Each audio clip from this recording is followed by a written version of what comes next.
Hello and welcome back to Digestive MD, where we get simplified medical information in relatable and applicable form. I am Folake Lawal, your host, public health, board certified infectious diseases and internal medicine physician. Today on the Know Your Body series, we are talking about the digestive system, the gut. So we're going to talk about this in two parts. The first part is what we're going to talk about this week, and this is the GI tract itself that goes from the mouth down to where we do the number 2. And then the other part is the accessory organs that support the GI tract in the function of digestion. So in doing that, first let's talk about the function. The function of the first part, which is the alimentary canal or the gut, is 1, to move food from the mouth down and out. 2 is digestion, which is the mechanical and the chemical breakdown of food items that we eat into simple absorbable form. The third thing is absorption, taking the smallest components of food that has been broken down and transporting it from inside the gut through the cells into the blood. That is absorption. The last part is excretion, which is removal of the remnants and the waste products from food, also toxins that have been processed through the liver and excreted with feces. So that covers the function of the alimentary canal. Next, we will talk about the structure. Welcome back. So now we're talking about the structure of the digestive system, and in this first part, the GI tract is what we're talking about. This is essentially a hollow organ that extends from the mouth, the esophagus, down all the way to the stomach. It's a hollow tube that just changes in consistency and shape all the way down into the anus. And at each different spot where things change, there is a valve, or what we call a sphincter, that demarcates a change and controls the flow to the next part. So zooming in, when we look going past the mouth, the esophagus starts in the neck after the pharynx and the epiglottis, and it's a muscular tube. It passes food down all the way. It passes through the diaphragm. The diaphragm usually is somewhere here, and it separates the chest from the abdomen. The liver also sits under the diaphragm, and then it passes through the diaphragm and then transitions into the stomach here. And at its upper and lower part, it does have sphincters. The upper sphincter prevents food from regurgitating randomly, and also from air being just randomly going into the esophagus and into the stomach, because it will cause a lot of bloating. At the bottom part also, there is a sphincter that tightens. Normally and intermittently, it will relax to allow food to pass through. When this sphincter is lax and not working properly, that's when people have symptoms of reflux. And also up here, they have reflux, and that acid wash into the mouth. We can see the stomach here, and how it curves to become the first part of the small intestine called the duodenum. Somewhere around here, it transitions to become the small intestine. And here also there is a sphincter. It's called the pyloric sphincter, which controls the flow from the stomach into the small intestine, gradually, to prevent a dumping of food in large quantities. In the stomach, food takes about 2 to 4 hours to complete digestion. Normally the adult stomach can hold up to 1 liter. In some people it's smaller, depending on how you train your belly, but for people who are used to eating large quantities, the stomach can expand and actually expand all the way down in some people and can hold up to 2 to 4 liters of food and fluid. Now I want you to see here, this organ here extends in the back of the stomach, and it's the pancreas. We'll talk about it later, but this is important because when there is irritation on the other side or the back side of the stomach, it can cause irritation of the pancreas also, and people who have ulcers can feel a kind of like a back pain, and this is the correlation of it, where it's because of the pancreatic irritation that they're feeling that. Now when we come down to the small intestine, we can see it go all the way. It normally is about 6 to 7 meters long. This is about 20 feet.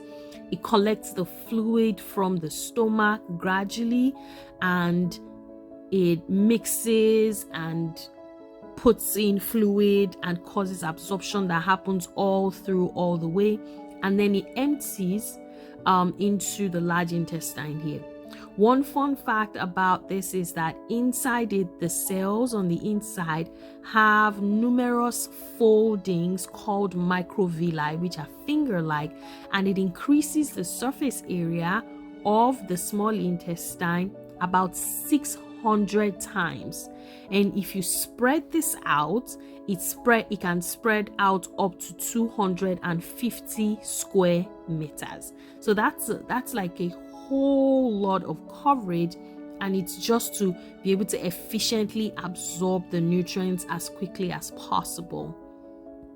One important thing is that when the gut is shortened, or when the fingerlings on the inside are flattened and disappear, these people who have that tend to have one form or the other of malabsorption. Next, now when we go into the large intestine, this starts here. There is a valve here called the ileocecal valve that also controls flow into the large intestine. This is the appendix, where things can get trapped, it can get inflamed, and you can have like appendicitis. This large intestine goes all the way and this way, and this is about 5 feet or 1.5 meters long, and it mostly just absorbs water and salt, and vitamin B12 is absorbed somewhere around here. Now here is the sigmoid colon, which is where it bends, and then you have the rectum and you have the anus right there. So that is just a simple description of the GI tract or the gut.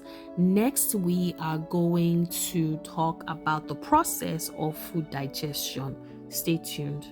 Welcome back. So now we're talking about the process, how all of this happens in the gut. So like I always say, everything starts from the brain. So the stimulus starts when we think, we see, we smell, or taste food. The brain processes this information and sends signals through the nerve, which is the vagus nerve, parasympathetic system, to fire up this process. And it starts by production of saliva, which helps to lubricate the food when we chew and we swallow. Saliva also contains digestive enzymes that start breaking down the food chemically, aside the chewing that we've already done, which is a mechanical breakdown. The food then passes into the pharynx, which is in the back of the throat, down. Remember, in the respiratory system, we talked about the epiglottis, which is a flap that closes the windpipe as we swallow, so that food goes into the esophagus in the back and not the windpipe, right? And then this food passes down into the stomach.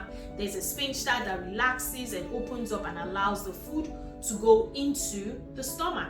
So now when food gets in the stomach starts secreting acid. There's gastric enzymes also that come in. Now this needs to be mixed with the food, so the stomach muscle starts contracting. It's mixing the food with the enzyme. As the acid and the enzymes are breaking it down, the stomach is mixing it and also breaking it down into like a mushy form away from the solid. And then this process takes about 2 to 4 hours in total. At the end of it, the food is gradually in bits, just squirted, released into the first part of the small intestine called the duodenum gradually. And this is where pancreatic juice and bile now mix with the food. Gradually it gets released and they mix depending on the fat content you have.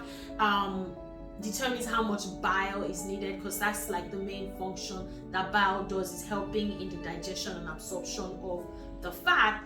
And as that happens also, fluid, the juices or water is secreted into the gut and it liquefies the food further, making it easier to move around. And you would hear things moving in your belly, and sometimes you feel a little movement. So this moves down, and as it's going, absorption also starts. So on what we call the brush borders, the cells inside the small intestine are contoured. They're very wavy. The inside is very wavy, and it has these cells called the microvilli, right? Basically these are fingerlings that are on there, so the liquid is moving through in between everything, and it makes it easy for this microvilli, because they're lined with cells, to be able to quickly absorb. On the edges of these cells also, there are enzymes that do the final breakdown. So your sugars, that two molecules bound together, they are broken down into two separate ones so that they can be absorbed. People who don't have this, sometimes when we talk about lactose intolerance, is that you're missing the enzyme that breaks lactose into glucose and galactose, and so you cannot absorb that, and it goes into the gut, the lower gut, and there it gets fermented and it forms gas, and depending on the kind of reaction you have. So the food is the nutrients, the food molecules, the glucose, the protein, the small particles of the protein are absorbed. All the electrolytes, the micronutrients are absorbed here. Then from there it moves into the large intestine, and also it's gradually released. There's a valve that controls that release. It goes into the large intestine, and here in the first part, the vitamin B12 is absorbed in the cecum, which is the first part. It's on the right lower side, and that's very important in people who have some kind of surgery that removes that part of their bowel. And in the large intestine, predominantly what is done here, water is reabsorbed back. So all that water that was put in when it was in the small intestine gets reabsorbed back, right? And depending on the transit time, the stool thickens, and if it spends too long, obviously more water is taken out and it hardens. And or depending on the amount of vegetables and fiber that's in your diet, those hold on to some water that keeps it a bit softer and easy to pass. And of course, when it moves down into the second part, down to the rectum, we know what happens, and that's when you feel the urge to do a number 2. So we will pause here for this week. And next episode, I'm going to continue with the hepatobiliary system, which is the accessory organ system to the gut that supports digestion and performs some other functions. Thank you for tuning in this week. Share your thoughts and questions on the episode today. Whatever you have in mind. Before you go, please like our video. Make sure you subscribe to our YouTube channel. Follow us on our social media handles and share this video with your family and friends. Till next week, I'm Folake Lawal signing out on Doodles MD. Bye.